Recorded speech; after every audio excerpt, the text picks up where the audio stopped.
አሰላሙ አለይኩም ወራህመቱላሂ ወበረካቱ። ሙስሊሞች ወንድሞቼ በድጋሚ እንዲሁም ክርስቲያን ወገንታት ሰላም ብያለሁ። እንግዲህ እንደሚታወቀው ገለጽ እንዳደረኩላችሁ ነገረ ስቅለት ላይ ነው የምናወራው። እኛ ሙስሊሞች በስቅለት ዙሪያ ኢየሱስ ክርስቶስ ተሰቅሏል አልተሰቀለም የሚለውን ምንድነው የምናምነው የሚለውን አስረግጠን እናስተምራቸውና እነሱ ጋር ያለውን ደግሞ ለዘመናት ሲተርኩ የነበረውን ትርክታቸውን አፈራርሰንላቸው እንሄዳለን ማለት ነው። ያለው ነገር ይሄ ነው። በሰላዋት ሞቅ አድርጉት ኢንሻአላህ ማለት ነው። እንግዲህ እንደሚታወቀው ዒሳ አለይሂ ሰላም እንደኛ አስተምሮ እንደ ክርስትናውም ቢሆን ነብይና የአላህ ባሪያ እንዲሁም ሰው በመሆኑ ይታወቃል። ነገር ግን ይህን የሚነግረን ማን ነው ሲባል ራሱ ዒሳ አለይሂ ሰላም ነው ማለት ነው።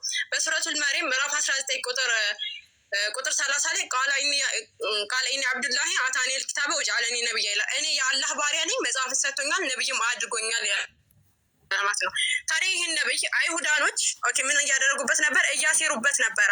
ይህ በዘመኑ የተላከ የአላህ ባሪያ ነብይ እያሴሩበት ነበር። ምን በማድረግ ሊገሉት ማለት ነው። እንደሚታወቀው በሱረቱ ኒሳ ምዕራፍ 5 ላይ ቁጥር 7 መልእክተኛ በመጣላቸው ቁጥር ከፊሉን አስተባበሉ፣ ከፊሉን ይገላሉ። እነዚህ ነብያትን በመግደል የታወቁ ነብያቶች ኢሳ አለይሂ ሰላም ላይ ሴራ ሴሩ። ነገር ግን አምላካችን بالحب تلقاك البدور ضيف الأماني والسرور فيك العطايا والأجور يا مرحبا ይህን አስተምሮ ወገናችን ለምለም የሰጡሽን አጤራ ይዘሽ መጥተሽ ከሆነ እንደማንቀበል አህመድያዎችንና አህመድያ መሳሎችን አስረዳሽና ልነግርሽ ፈልጋለሁ። ከታች ያላችሁ ምስኪን ምእመናንም መረዳት አለባችሁ። እኛ ሙስሊሞች እማናምነውን ይዛ እንዳትመጣ ነው ካሁኑ እየነገርኳት ያለው ማለት ነው። ያው ተሸክመሽ እንደመጣሽው ተሸክመሽ ትመለሻለሽ እያልኩሽ ነው። በነገራችን ላይ በተቃራኒ ታዲያ ይሄ ሰውዬ ከሁሉም ነገር ትልቅ ወንጀል የሰራው ምንድን ሲባል አጣመቱል ኩብራ አነሁ ኢብኑል ኢላህ ይላል። ካፊር ከመሆኑም በላይ እኔ ያላህ ልጅ ነኝ እያለ ይዋሻል ማለት። ታዲያ ይሄን ከተመለከትን ወገኖቻችን ይሄንን እውነታ ተቀበሉ እያልናቸው ነው። ይህን ተቀበሉ ስንላቸው በእውነትም አልገደሉትም አልሰቀሉትም የሚለውን አስተምሮ ተቀበሉ ስንላቸው እኛ ታዲያ ከ600 ዓመት በኋላ የመጣ እንዴት ነው የምንቀበለው ይላሉ። እያመራችሁን ነው። ኦኬ ታዲያ ምንድን መስፈርታችሁ ሲባል የአይን እማኝ የለም፣ የአይን እማኝ ያስፈልጋል። እኛ እኮ የአይን እማኝ ስላለን ነው የምንቀበለው። የጻፉልን ሰዎች እኮ የአይን እማኝ ናቸው፣ በቦታው ነበሩ ይሉናል። ነገር ግን እንደው እስኪ ዳሰስ እናድርጋቸው። የአይን እማኝ እንደው እናንተ እንደምትሉት መስፈርት ከሆነ እነዚህን 4 ወንጌላት እንደው በዋነኝነት የሚጠቅሷቸው የኢየሱስ ክርስቶስን ስቅለት ያሳይልኛል በማለት ነው። እነዚህ ሰዎች እነማን ናቸው የሚለውን ዳሰስ መርመር ስናደርጋቸው በመጀመሪያ ማርቆስና ሉቃስ የኢየሱስ ክርስቶስ ሐዋርያ ናቸው ወይ? አይደሉም። ኦኬ ኢየሱስ ሲያስተምር በቦታው አልነበሩም። ኢየሱስንም አላዩትም፣ አልሰሙትም። ታዲያ ማርቆስና ሉቃስ ይሄን ዘገቡ። በኢየሱስ ስቅለት እኮ እንደዚህ ብለዋል ብለሽ ከመጣሽ ወገናችን ሐዋርያ እንዳልሆኑ እየነገርኩሽ ነው። መጀመሪያ ሐዋርያ መሆናታቸውን ፕሩፍ ሳታረጊ እንደዚህ ያሉኝና የአይን እማኝ ናቸው ማለትሽ ራሱ ያው እንደማትይ ተስፋ አደርጋለሁ። ታዲያ ሉቃስ ማነው? የጳውሎስ ሐዋርያ ነው። በቦታው ኢየሱስን የማያውቀው ግን የጳውሎስ ተማሪ ነው። ታዲያ ይህ ሰውዬ ሉቃስ ኢየሱስ ክርስቶስ ሲሰቀል ነበረ በቦታው ሲባል አልነበረም፣ በአይኑም አላየም። የአይን እማኝ አይደለም። ማርቆስም ነው አይደለም። ታዲያ ወገናችን ምን ታደርጊያለሽ መሰለሽ? አረዩቲ ተሳስተሻል። ማርቆስና ሉቃስ ኢየሱስ ሲሰቀል በቦታው ነበሩ።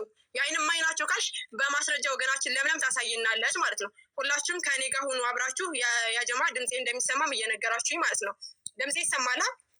ስለዚህ ይህን ካየን ማርቆስም ደግሞ የጴጥሮስ ተማሪ ነው፣ በቦታው ያልነበረ ሰው ነው። እነዚህ ታዲያ ሁለቱን ማለት ነው ውድቅ እናደርጋቸዋለን። ማርቆስና ሉቃስ በቦታው ያልነበሩ የአይን እማኝ ያልሆኑ ሰዎችን እንደዚህ ወደዛ እናስወግዳቸውና እስኪ ማቴዎስና ዮሐንስ ደግሞ ምንድን ናቸው የሚለውን ቸክ እናደርግ። እስኪ ማቴዎስና ዮሐንስ ሐዋርያት ናቸው ተብሎ ይታመናል። ነገር ግን ወደ ማቴዎስ ስንመጣ ማቴዎስ ኢየሱስ ክርስቶስ ሲሰቀል ኦኬ አለ ያ ጀማ እስኪ ንገሩኝ። ድምፄ እንትን ያለ ይመስለኛል። ኢየሱስ ክርስቶስ ያ ጀማ አሰማለሁ አይደለ? ያ መምጣቴን ንገሩኝ። አንዴ ሲሶ ደቂቃውን አቁምልኝ እስኪ። ኦኬ ማቴዎስ እንግዲህ እንደሚታወቀው ማቴዎስ የኢየሱስ ክርስቶስ ሐዋርያ ነው ቢባልም ኢየሱስ ሲሰቀል በቦታው ነበረ ወይ ሲባል አልነበረም። ለምን ከተባለ የማቴዎስ ወንጌል ምዕራፍ 26 ቁጥር 56 ላይ በዛን ጊዜ ደቀ መዛሙርቱ ሁሉም ትተው ሸሹ ከተባለ በኋላ ማቴዎስ አይኖርም መቼም። ኦኬ ማቴዎስን ጨርሰናል። እነዚህ ሶስቱን ደግሞ ወደዛሽ ቀንጥረን እንጥላቸውና ዮሐንስ ላይ እንመጣለን። አረ ዮሐንስ እኮ በቦታው ነበረ ልትሉ ትችላላችሁ። ታዲያ በቦታው በመስቀሉ ቆሞ ከሆነ በሚገርም ሁኔታ ዮሐንስ በቦታው አለ ካላችሁና እንመልከተው እስኪ። ዮሐንስ ወንጌል ምዕራፍ 19 ቁጥር 26 ላይ ኢየሱስ ዮሐንስ እንዲህ ይላል ከዚያም በኋላ ደቀ መዛሙርቱ እናትህን ነው አለው። ከዚህም ሰዓት ጀምሮ ደቀ መዛሙርቱ ወደ ቤት ወሰዳት። ዮሐንስና ማርያም ተያይዘው ሄደዋል። ወዴት ነው የሄዱት? ኦኬ አይታወቅም። ከዛ በኋላ ኮምጣጤው ምናምን እያለ ይተርክልናል። ዮሐንስ በቦታው ነበረ ካላችሁን የኢየሱስ ክርስቶስን ስቅለት አይቷል ካላችሁን ዮሐንስ ከእናቱ ማርያም ጋር ከሄደ በኋላ ማን ነው ይሄንን ኮምጣጤ ምናምን እያለ እየተረከልን ያለው? ስለዚህ እነዚህ አራቱ ወንጌላቶች ማለት ነው አይ ማስረጃ አለኝ ታማኝነት አላቸው ካልሽ ምን ታደርጊያለሽ መሰለሽ? ማስረጃ ታመጫለሽ። ግን እስካሁን እያየን ያለ ነው እነዚህ ሁለቱም የኢየሱስ ሐዋርያ አይደሉም።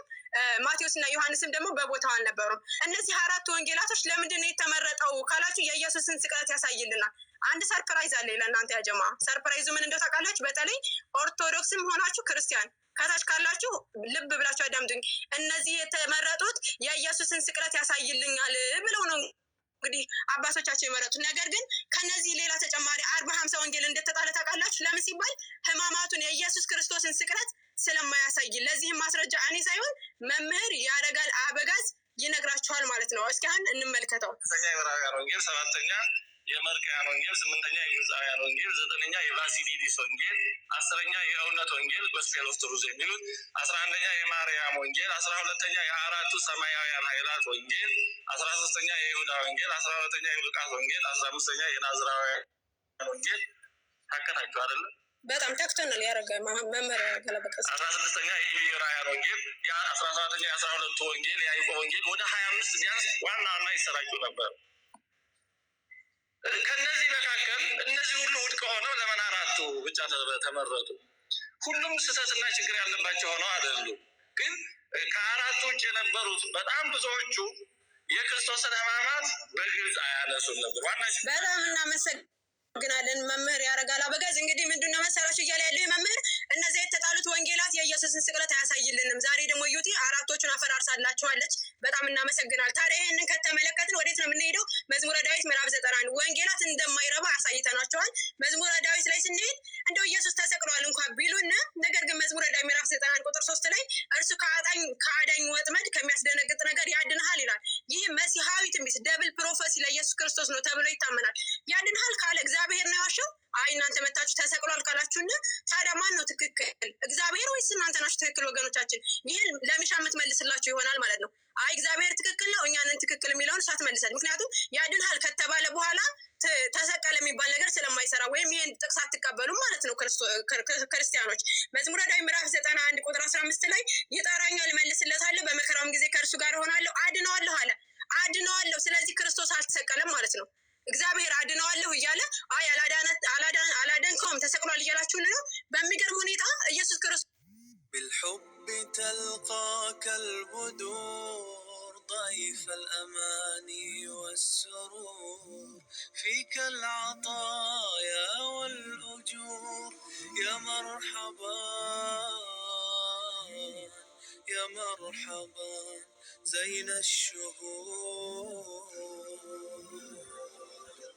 بالحب تلقاك البدور ضيف الأماني والسرور فيك العطايا والأجور يا مرحبا